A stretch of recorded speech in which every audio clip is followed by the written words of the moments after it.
Many of you know me. Many of you know that I'm a huge college football fan. I like the week looking for a win and Sunday morning feeling when we got one. I like the pageantry and the tradition that goes with every football team, whether it be one of the top tier teams like Alabama to the low tier teams like James Madison University. I like it all. More importantly, I like the energy I feel whenever I watch a college football game, whether it means a team goes to a national championship or barely gets out a win to go to a bowl game. I love college football. And a lot of you who know me personally know that I'm a huge fan of the Ohio State Buckeyes. I spend more time in Ohio Stadium than I do probably anywhere else. Probably going to a club or going out for drinks. I spend just as much time in Ohio Stadium as I do going to church. One of the big teams, one of our biggest rivals, I should say, the University of Michigan, or as we call them, that team up north. We hate them. That's college football rivalry, something that's embedded in the tradition of Ohio State. We have our legends, and they have theirs. While they have Bo Schembechler, Lloyd Carr, and Jim Harbaugh, we have Woody Hayes, we have Jim Tressel, and we have Urban Meyer. We have a long history of football together. Heisman Trophy winners like Charles Woodson and Troy Smith. There's history there. National championships on both sides. To be very honest with you, I hate the University of Michigan with a passion. That one day in November, respect goes out the window. Sportsmanship goes out the window. And there is only one thing and one thing only that matters: winning that game. Big Ten Conference championships don't mean nothing. National championships don't mean nothing. Winning that one game is important. But in the grand scheme of things, college football is the greatest sport in the world. Better than the NFL, professional football, better than Major League Baseball, better than the National Basketball Association, the greatest sport in the world. Because it's not only about your favorite team, in a lot of cases, it's about your favorite university. It's about the culture. I say all this because when a scandal happens in college football, regardless of what it is or where it takes place, damages college football as a whole. Being a person that's in my upper age, I don't want to say the exact age, mind you, but I remember the SMU scandal. A football team that was given the death penalty, a team that was on the rise, earmarking for national championships. But because of cheating scandals and paying players, that team violated the rules and for decades has never really recovered until most recently. I remember when Ohio State was under scrutiny because of tattoos. An entire season was completely wiped off the books. But nothing could possibly got me ready for what happened, but what is happening at the University of Michigan right now. Now, again, I have no special love for the University of Michigan, but this goes far beyond the pale of respect on the field. This scandal that they find themselves in now is beyond measure. The scandal I speak of is his head coach, Sherrone Moore, a man who took over the reins of the University of Michigan after Jim Harbaugh left for the NFL after a sign-stealing scandal emerged. After the Michigan Wolverines won the national championship in 2023. Sherrone Moore had a long career ahead of him. Though he had a subpar year in his first year as head coach, he won against Ohio State at Ohio State by the skin of their teeth, but he won. He was on the rise. In this year, he had another subpar year, which culminated in him losing to Ohio State in his own university for the first time in over 4 games. A 4-game winning streak for Michigan ended in the snow, 27-9. Ohio State held them to 3 field goals.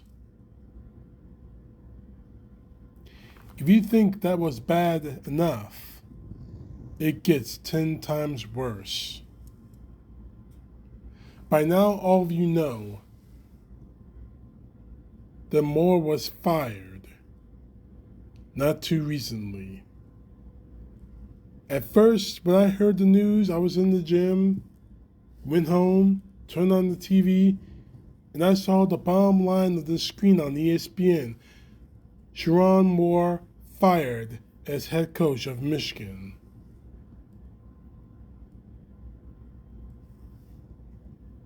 I couldn't believe it. You lose to Ohio State. Just 1 game and you're out.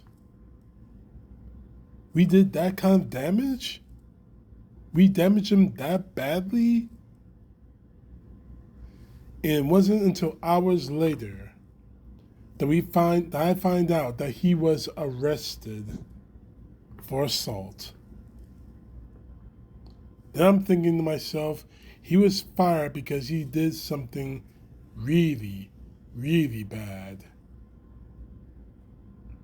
They did something horrendous. That the police arrested him just hours after Michigan fired him? What did you do? Did you rob a bank? Did you steal money? Did you cheat again? He was fired for cause. And apparently the cause was he was having an inappropriate relationship with a Michigan University staffer. A Michigan University staffer. You would think that as a head coach of any football program, you would know the rules, that you are not supposed to have any relationships, any inappropriate relationships with a staffer. You'd think that people would learn that after what happened with Bobby Petrino in Arkansas. But apparently, no one learns the lesson. And now Sherrone Moore has been fired. But now that he's been arrested and his arraignment will be later on this week, I'm hearing more and more information that he was arrested for assault. Arrested for assault. Arrested for assault. Sherrone, I hope to God that I am not hearing this correctly. But unfortunately, now I'm hearing more information that he was suicidal, that Moore himself was suicidal because of this.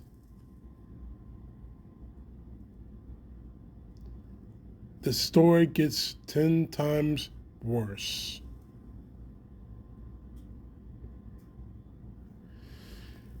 But why am I so angry about this?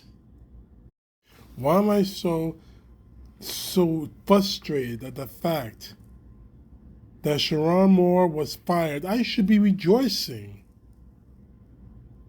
My rival just lost his football coach.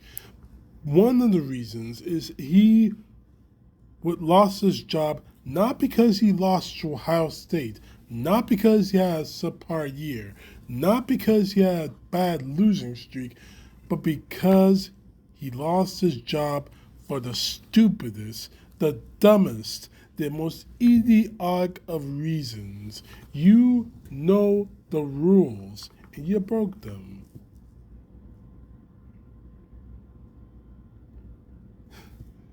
You broke the rules. You know the rules. You're not supposed to be having sex or whatever was going on with a staffer. But one of the things that really burns me about this, and I'm sorry to bring race into this, I truly am,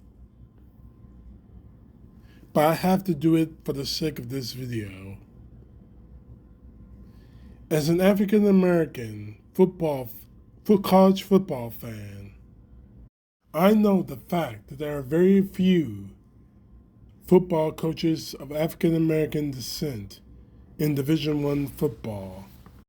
Those opportunities, when we grab opportunities like this, we don't waste them, especially at coaching at a high level like that.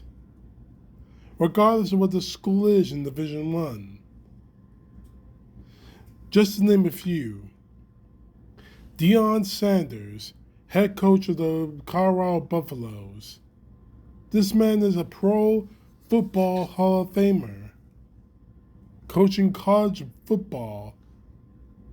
He's making the most of his opportunity. Mind you, he hasn't had good seasons. He's had amazing players. His son, Shedeur Sanders, he coached him in Colorado, now in the NFL. Marcus Freeman, the head coach of one of the most recognized football teams in the country. Even people who don't watch college football, who aren't fans or have a passing familiarity with it, know about Notre Dame, the Notre Dame Fighting Irish. Even if they watch the old movie with Ronald Reagan, The Gipper, or they watch the movie with Sean Astin, Rudy, they know about Notre Dame. And an African American, as head coach, took his team last year to the national championship. And those of you who watched the game last year, we all know the end of that story. Ryan Waters, head coach of the Purdue Boilermakers. Deshaun Foster, head coach of the UCLA Bruins. And lastly, James Franklin. He was head coach of the Penn State Nittany Lions, fired in the middle of this season. But here's the thing. Right to the point that he was fired, he was the longest tenured black coach of a Division I football team in history. He's had subpar years and had subpar wins. But he was a good coach. And weeks later, he got another job as Virginia Tech head coach. Those opportunities, being head coach of a Division I football team are few and far between for African Americans. In this age of technology nearly running almost everything, everybody has a cell phone camera, everybody has a camera, everybody has a Twitter account or a Facebook account. You are looked at harder and more scrutinized than anyone in sports as a college football head coach. Every mistake you make, every word you say, even if it's to say hello to somebody, recorded. Head football coaches in any level, pee-wee, middle school, high school, college, the pros, NCAA, NFL, AFL, UFL, you have to know that you're being watched like nobody else. Even if it's just a small mistake like dropping a piece of paper on the street, you're being watched. Is it fair? No. Is it the truth? Yes. But for someone like Sherrone Moore to do this and get caught, and now his entire life has been completely destroyed. Irregardless if he goes to jail, irregardless if they lock him up, he will never coach football ever again. And he is given a very serious black eye to African American football coaches or those who want to be football coaches everywhere in the country. I'm sorry that I'm making this racial, but unfortunately it is the truth. And no matter what happens, winning a national championship is not going to erase what's happened. The fact is, Sherrone, when Jim Harbaugh left Michigan to escape the NCAA hatchetmen, you were given a golden opportunity to be a head coach at one of the most recognized football programs in the country. And yes, I hate Michigan. I hate them. I loathe them. Just the look of them makes me sick. But you had a golden opportunity to go for Big Ten Conference champions, to go for national championships, to mold your players to be amazing football players in the pros. But you decided to break the rules, clear rules, and I really don't understand why.